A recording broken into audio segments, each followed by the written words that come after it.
Well, I actually went to college for a couple years. I went to uh, Lynn Benton Community College in Oregon State.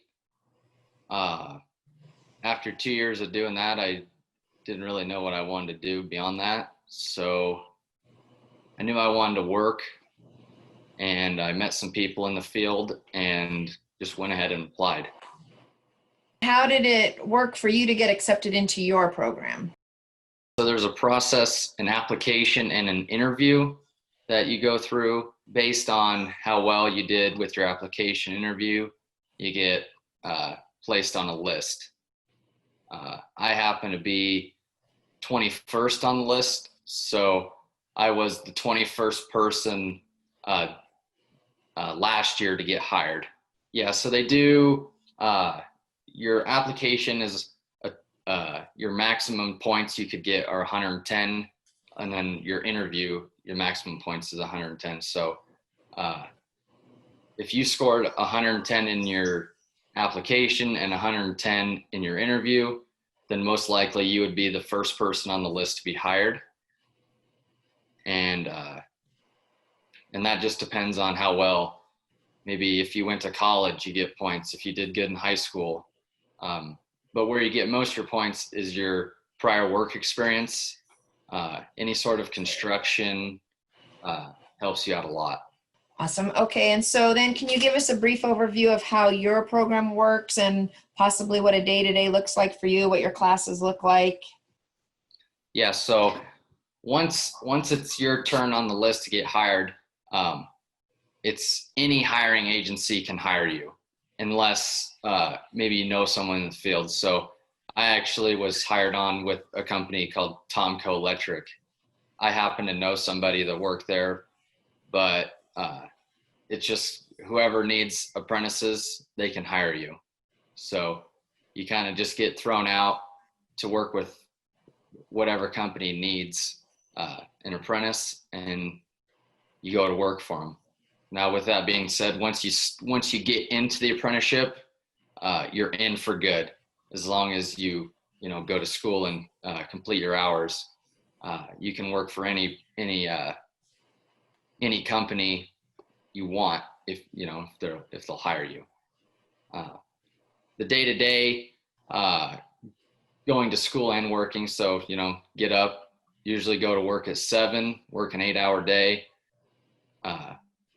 And then from September to April, you go to school, and that's 2 days a week, 3 hours at a time. So 3-hour classes, 5:30 to 8:30.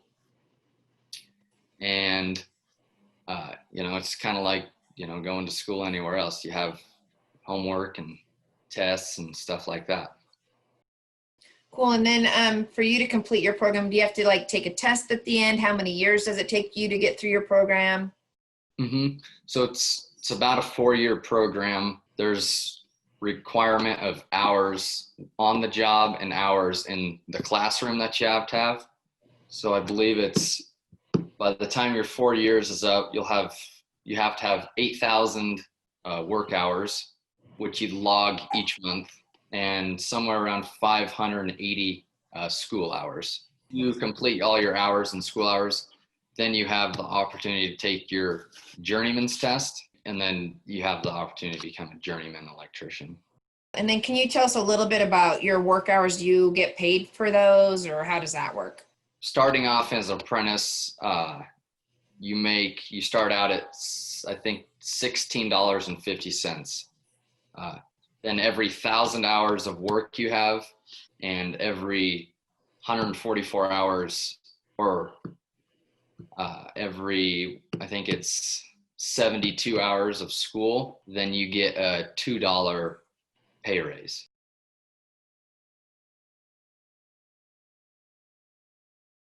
Getting into the electrical program can be challenging. I think the year or last year when I applied in May, I think there was somewhere around 150 applicants.